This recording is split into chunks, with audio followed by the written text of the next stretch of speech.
Olá, boa noite. O jornalismo da Record TV abre espaço agora para as eleições 2018. A partir de hoje e pelas próximas 2 semanas, sempre neste horário, pode anotar aí, 7 da noite. Nós vamos receber os principais candidatos à presidência por uma série de entrevistas. E como sempre aconteceu em todas as eleições, o nosso compromisso é com a informação de qualidade. Nós queremos ajudar você, eleitor, na escolha que vai determinar com certeza como é que serão os próximos 4 anos no Brasil.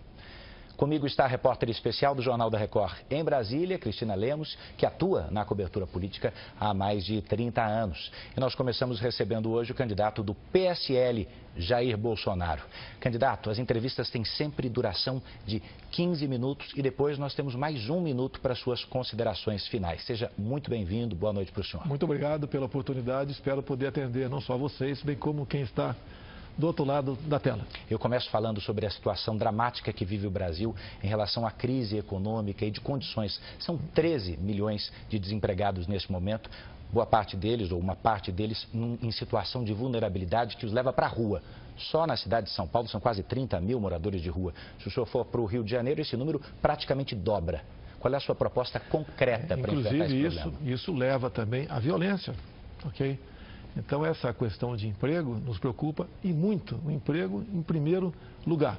Agora, hoje em dia, para ser patrão também, não é fácil no Brasil. Você tem que desburocratizar muita coisa, desregulamentar, desonerar a folha de pagamento. Investir pesado na educação, porque o objetivo final da educação é formar bons profissionais na ponta da linha. Então, basicamente, é isso que nós precisamos no Brasil. Como? É desburocratizando, é desregulamentando, fazendo com que a classe produtiva empregue gente com segurança. Temos uma segurança jurídica também no nosso país. Quando você vai para o campo, que enfrenta o mesmo problema, o produtor rural não tem segurança jurídica. Aqui também, na cidade, então você precisa disso. No Rio de Janeiro, há 2 anos, fechou-se na Barra da Tijuca mais de 400 estabelecimentos comerciais, basicamente por causa da insegurança. Então, o trabalho vem por aí. E outra coisa, né? O Brasil tem uma dívida enorme, monstruosa, e muitas vezes a gente fica preocupado como é que nós vamos sair dela, porque isso atrapalha também em investimento em nosso Brasil. Então, temos pessoas profissionais capacitadas que vão conduzir essa política que na ponta da linha surja o emprego. E com o emprego, você resolve uma série de problemas por tabela. Lembrando, deputado, que a pergunta foi sobre moradores de rua. Miséria extrema. 30 mil moradores de rua em São Paulo, Rio de Janeiro, mais que o dobro disso. O senhor chegando na presidência da República, o senhor tem um plano para resolver a curto prazo, a médio prazo, essa situação da miserabilidade? Olha, você pode procurar ajuda em vários locais. O governo não tem uma varinha mágica para resolver essa quantidade enorme de problemas. Quando você fala em moradores de rua, tem uma parte considerável que está no mundo das drogas. Você não vai resolver isso de uma hora para outra. Eu vejo, por exemplo, o trabalho maravilhoso que as igrejas fazem pelo Brasil, né? Em especial igrejas evangélicas. É apoiá-los, é pedir ajuda para buscar solução para isso daí. Morador de rua também. Nós devemos jogar pesado num projeto de planejamento familiar. A gente vê. Especial mulheres, me desculpa, né? Quem engravida suas mulheres, obviamente, tá certo? Mas uma mulher que tem uma penca, mas o homem é mais irresponsável nessa questão, e morando em rua, a gente sabe disso, né? É uma penca de filhos, está grávida novamente. A responsabilidade para as mulheres? Não, negativo. Eu estou falando que quem engravida são as mulheres, meu Deus do céu. Não sabia. É difícil você falar qualquer coisa do Brasil, vem o politicamente correto em cima da gente. Estou falando uma realidade aqui.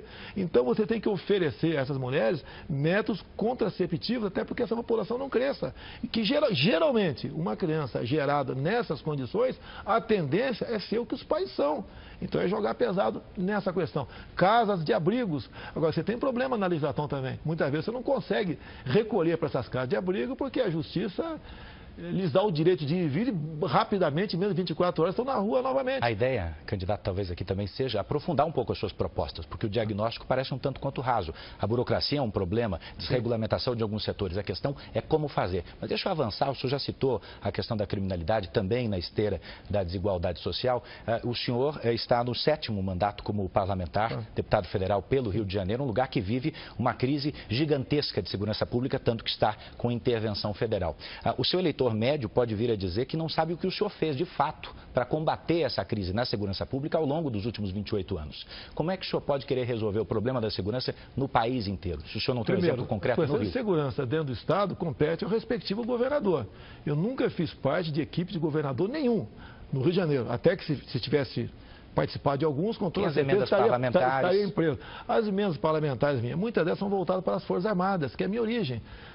Na verdade, são 7 milhões por ano que eu tenho liberdade para botar aqui, lá, colar. Agora, tenho dezenas de projetos de lei que visam combater a questão da insegurança. Por exemplo, copiando os Estados Unidos, a lei dos 3 crimes.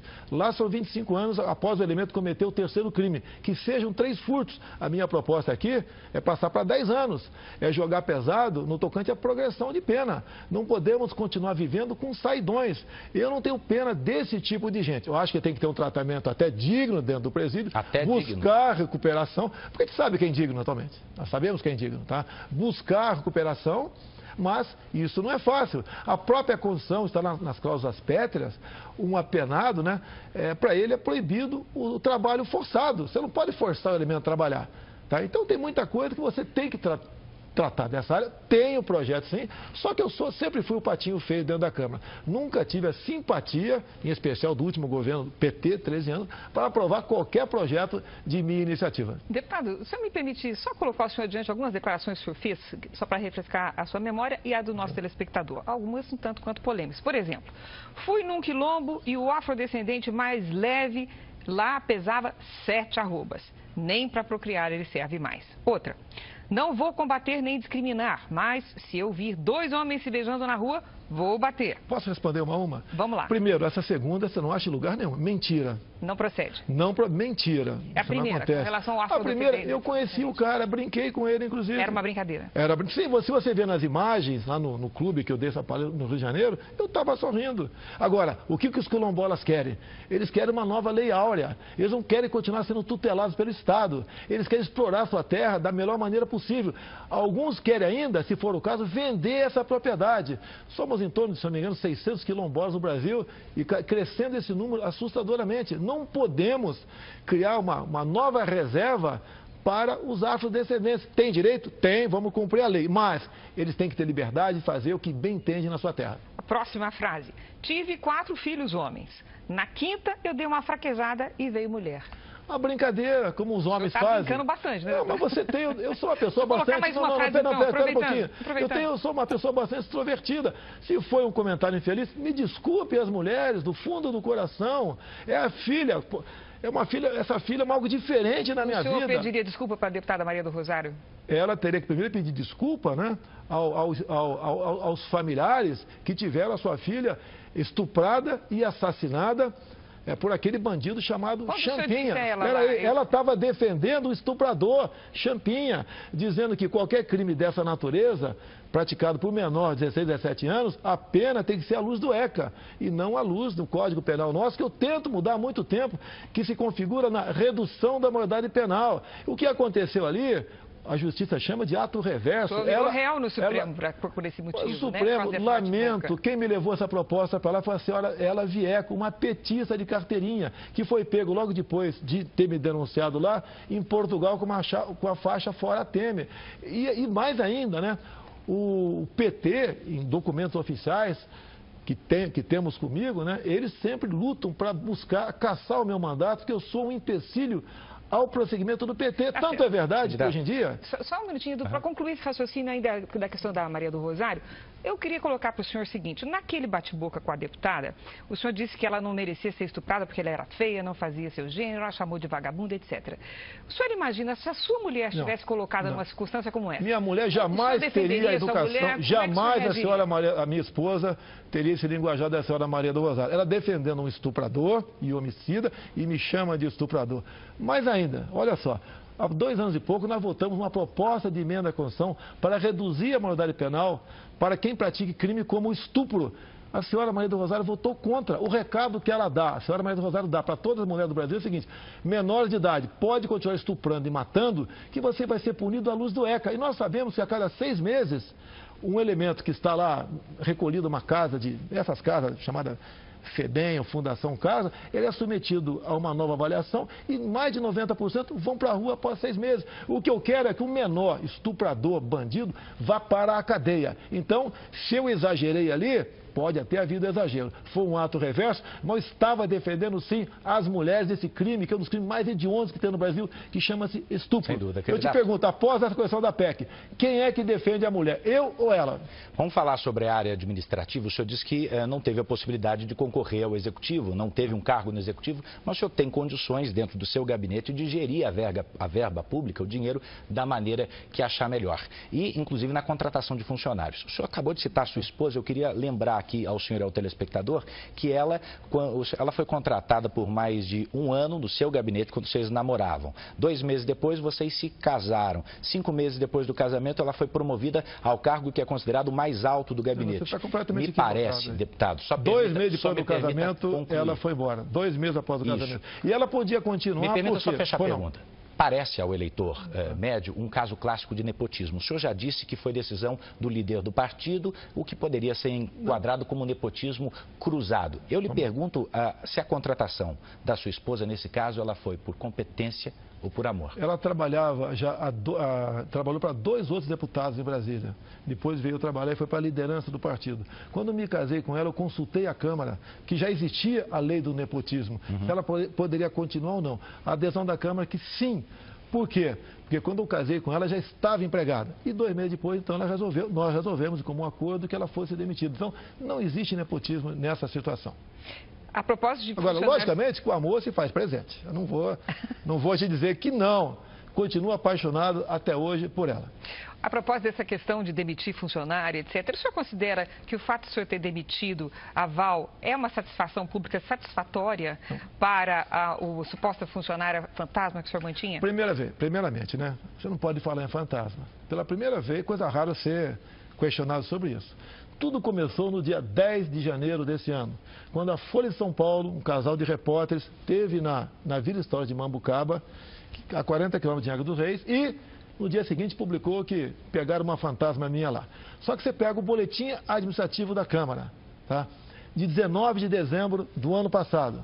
Lá publicou as férias da senhora Val, de 26 de dezembro a 24 de janeiro. Então, no dia 10 de janeiro, a senhora Val estava de férias. É uma injustiça enorme que a Folha de São Paulo cometeu contra uma senhora, uma mulher respeitada, que tem um marido que sofre sérios problemas, que ganhava R$ 1.300 por mês.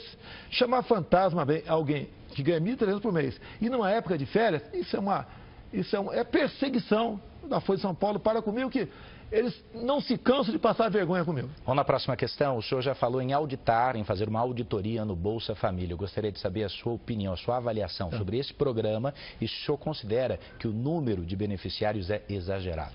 Olha só, o programa tem que ser mantido, tá? Eu tive uma experiência junto com um ex-prefeito da cidade de Marau, Rio Grande do Sul. Ele fez uma auditoria no seu município. Números aproximados. 1/3 era fraude. O pessoal pediu para sair para evitar responder um processo. Por quê? Ele era uma pessoa, desculpa aqui, como nós. Tinha emprego, né, e estava na fraude. O outro 1/3 ele conseguiu reinserir no mercado de trabalho. E o terço restante, por questão humanitária, ele manteve. O número, pelas potencialidades do Brasil, para aquilo que nós podemos aqui esperar do Brasil, é exagerado. Ninguém quer perseguir quem recebe Bolsa Família. Aquele senhor, aquela senhora que recebe e não tem como sobreviver, eu acho que é até mais do que manter. Você tem que aumentar o Bolsa Família com o recurso que sai daqueles que vão sair por fraude. Então, é um programa que nós temos que mantê-lo e, por questão humanitária, obviamente, olhar com muito carinho. Deputado, uma das principais preocupações da população é com a situação da saúde pública. O que traz o seu programa de governo neste quesito? Olha só, isso aí é um ponto que me difere de todos esses candidatos e os que no passado foram presidente da República. O grande problema do Brasil são as indicações políticas. Me desculpe, Cristina, talvez você não saiba o nome do atual ministro da Saúde. E nós deveríamos saber, até pela sua competência. São indicações políticas. E essas indicações políticas são para atender o partido. E com essa indicação política, repito, leva então aquela pasta à ineficiência e à corrupção. Então, um bom ministro da Saúde é o que vai tratar desse assunto com o devido zelo. E outro, teremos que ter um ministro da Saúde, não um ministro da doença. Um ministro que invista na saúde básica e na prevenção. Essa é o macro da nossa proposta para tratar desse assunto. Nós estamos próximos de terminar, candidato, e existe uma questão que paira no ar e no meio político sobre um suposto indulto do presidente Lula, que envolveria outros partidos. O senhor conhece esse plano? O que existe de concreto? O que o senhor sabe sobre essa história? Conheço, isso é como se chama no quartel, o boletim das baias, né? Nós sabemos, né? Então, o que os grandes partidos querem, o Centrão e a esquerda por lá de lá, é o indulto para o Lula e o pessoal da Lava Jato, que seria o compromisso do presidente eleito, não meu, do eleito. Por outro lado, eles jogam também, porque é indicação política, os ministros para o Supremo Tribunal Federal, é uma reinterpretação da perda da liberdade após a condenação em segunda instância. Então, o que está em jogo no momento é o indulto, o fim da Lava Jato, que vem sendo costurado nos meandros da Câmara e dos partidos, para quem, porventura, chegar lá, levar avante essa proposta para botar em liberdade... Beneficiaria quem mais? Beneficia o Lula e todos envolvidos na Lava Jato. Ok? Todos condenados na Lava Jato. O senhor inclui quem? Pessoas do PSDB, do MDB? De todos os partidos que tiveram pessoas citadas até agora. PRB, PR, PP, que eu já fui do PP também, PMDB, PT. Todo mundo está nessa... E a sua opinião sobre isso? Você não pode, isso aí você acaba com o poder judiciário do Brasil. Seremos um país sem lei. Com que moral você vai prender um ladrão um cara que roubou um carro aí fora, deixando em liberdade quem desviou bilhões do nosso Brasil? Candidato, o fim da sua resposta coincide com o fim do seu tempo e a gente tem agora 1 minuto para suas considerações finais. Bem, o que eu acho que o Brasil precisa, né?